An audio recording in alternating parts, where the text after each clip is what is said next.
Okay. Tonight, the Rockets look to even their series with the Clippers after L.A. stole Game 1 in Houston without CP3. Paul is currently sidelined after injuring his left hamstring in the first round against San Antonio. Clippers coach Doc Rivers spoke about CP3's chances to play in tonight's game. Yeah, I'd say 50-50. I just don't really know. Honestly, my gut, I would say before last night, I thought there would be a good chance, and so I'd probably lean that way. But I just don't know. He looked good walking today, but I really don't have a clue right now. I'll find out more tonight. And it's an injury. You can't do an x-ray and say that you're all right. It's an injury that you got to trust your player, which is the worst guy to trust in this situation, So at some point he's going to play, and when he does, we're going to be sweating because we're going to not know until he gets out there. Seemingly honest, Doc's son, Austin Rivers, started Game 1 in place of Chris Paul and would start tonight if Chris Paul is unable to go. So we're putting Doc Rivers on the hook. Stephen A., do you believe that Chris Paul should be playing in tonight's game? Not at all. If I were Doc Rivers, I would ride the wave and wait and give him 2 additional days rest and let him make his return when he's in front of his home crowd back in L.A. Considering the Herculean effort that the Los Angeles Clippers put forth in Game 1, I can't say enough about the job that they did. I'm going to ride that wave for the time being and see where it takes me for Game 2. That's 2 additional days of rest for Chris Paul. That's what I would be focusing on if I were Doc Rivers and the Los Angeles Clippers. And if they, through some miracle, Skip, manage to beat the Houston Rockets again in Game 2, I might consider letting Chris Paul rest for Game 3. Because that hamstring, it's going to be needed for the Western Conference Finals. Take this into consideration, Skip. Without Chris Paul, James Harden was held and limited to 13 shots and just 20 points. Had 12 assists, but had 20 points. With Dwight Howard, 22 points, 10 rebounds, 5 blocks. And the Houston Rockets were still minus 14 when he was on the floor. With Jason Terry in the starting lineup, obviously because Patrick Beverly is out, they were minus 25 with him on the floor.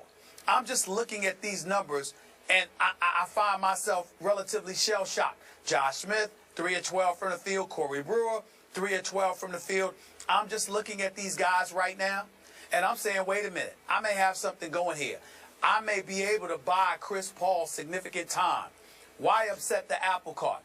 Austin Rivers, if nothing else, gives you incredible effort on a defensive side of the floor and clearly can cause problems. But when you add to that the fact that he came in there, in the starting, doing what he did in the starting lineup, played 28 minutes in Chris Paul's absence, 5 of 12 from the field, 17 points, plus 3 when he was on the court. By the way, Skip, just 3 turnovers. Let me tell you something, man.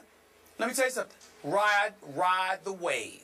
Ride the wave. Because if they can do this again without Chris Paul, you're buying him time. And you're elevating your team's confidence. Because we all know what you're going to do once Chris Paul gets back, if he's healthy enough to do what he is capable of doing. But only time will enable him to do that. If they win, let me tell you something, I wouldn't play him tonight. And if they were to win tonight, I might not play him Friday. By the way, quick thought on Austin Rivers. I am so happy for that young man that he's getting a shot and seizing the nights, night after night. He had a rocky start to Game 1 at Houston. First quarter looked a little overmatched, but after that, second half, he scored 14 out of 17 in the second half. Way to go, Austin. I was always a big fan. Yes, sir. I thought New Orleans made a good draft pick there. For whatever reason, he never quite fit in. Then he went to Boston, and I was afraid he's in the right place. Yeah, I'd say he's in the right place. He's in the right place. He still needs to develop. He still needs to develop. He does. He still needs to develop, and he needs to play for a coach who believes in him and who believes in him more than his dad. This is a perfect case. Now back perfect place. To Kerry's question, which is a great question that I don't think there's a great answer to. Doc nailed it when he said, you can't MRI this, you can't X-ray it. You just can't know about the biggest muscle in your body, the hamstring. You trust the player, but a lot of times, as you well know, Stephen A., the player's going to just want to play. I just want to play. Well, how much at risk is a strained hamstring to becoming a full-on tear or a pull, a spasm? I don't know. It's just hard to know. It's hard to guess. But here's my point back to you. Playing devil's advocate here. My instinct is, because you and I have covered a whole lot of playoff basketball, these things can swing wildly the other direction. I think it's fool's gold for you to say, ride the wave. The wave was great the other night. But remember, the wave didn't start until Houston was up 13 in the second quarter. 8 minutes to go before halftime. Houston's up 13, and I'm about to turn it off because Prigioni came in and hit a three. They're up 13. I'm like, that's it. Come on now, I'm out. I do need. I need one more hour's sleep tonight. Right, yeah. And all of a sudden, somebody made a shot, and somebody else, and all of a sudden, the Clippers sneaked back to only 4 down at halftime, and it was on. Game on. And Houston, that looked like it was going to blow out the Clippers, got blown out at home in the second. That's impossible. Yeah. Well, I just don't think it's going to happen again. I don't have that much respect for the Rockets, but James Harden is not going to be that quiet tonight. I'm sorry, in that second quarter when the Clippers creep back in the game, James Harden scored 0 in the second quarter with 1 assist. That's not going to happen again. I think he would go for the throat this time if they jump out to a 10-point lead. I think they got humiliated. They got embarrassed.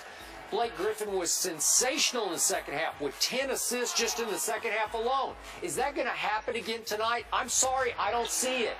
So what if, let's say, okay, Chris, let's take the conservative approach here. Just sit and watch. Just help me coach tonight.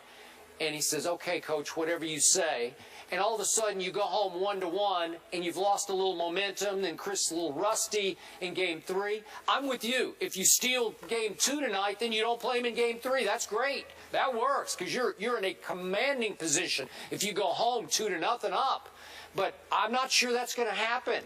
So to me, it's dicey, and you got to trust Chris Paul, who's been around for a while. He is the president of the Players Association. I mean, at some point, Doc Rivers just have to say, Chris, can you go? You tell me. And if Chris says, I can go, coach, I'm fine, I think you got to let him go because this is it, man.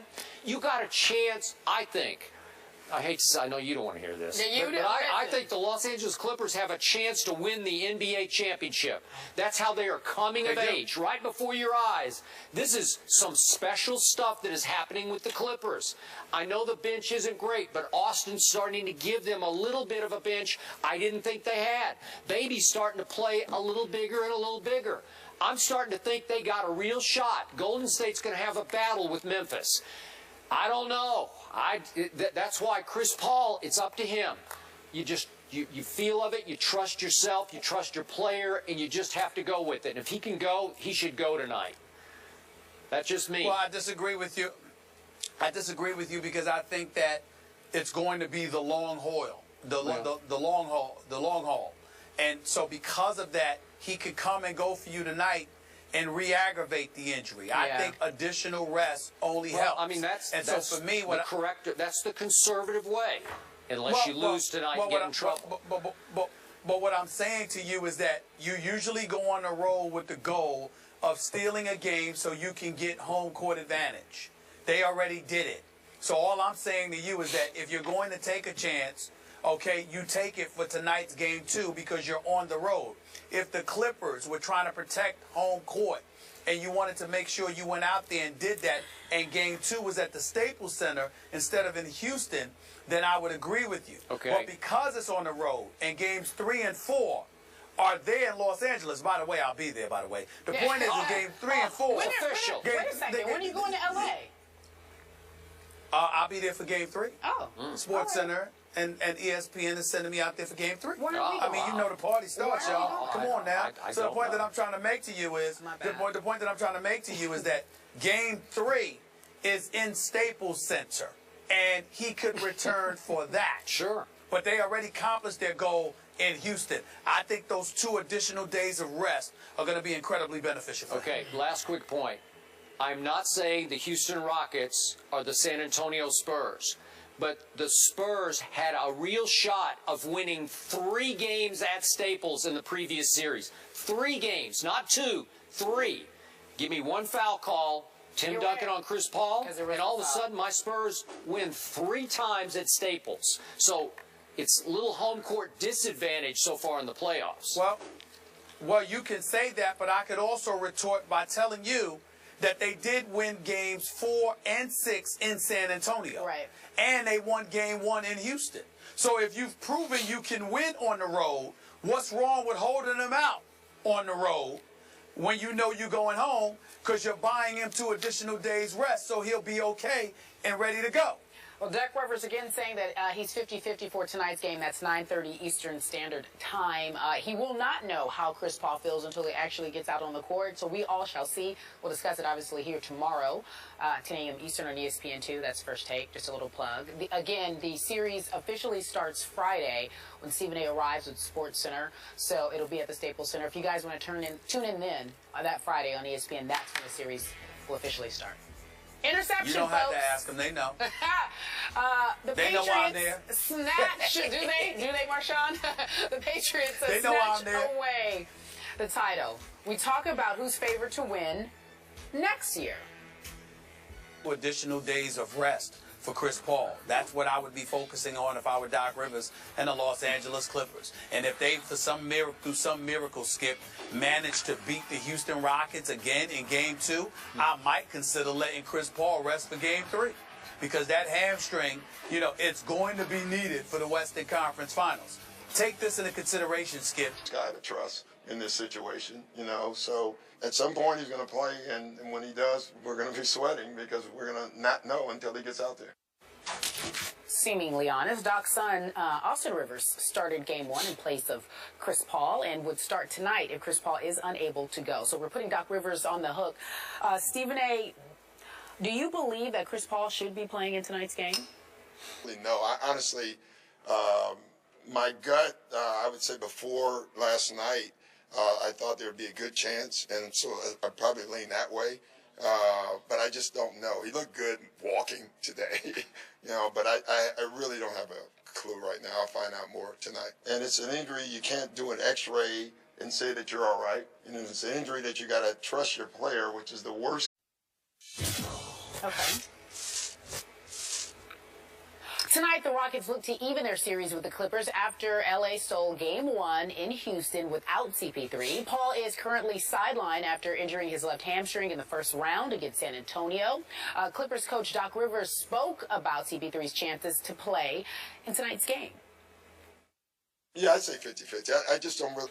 Not at all. If I were Doc Rivers, I would ride the wave and wait and give him 2 additional days rest and let him make his return when he's in front of his home crowd back in L.A. Considering the Herculean effort that the Los Angeles Clippers put forth in Game 1, I can't say enough about the job that they did.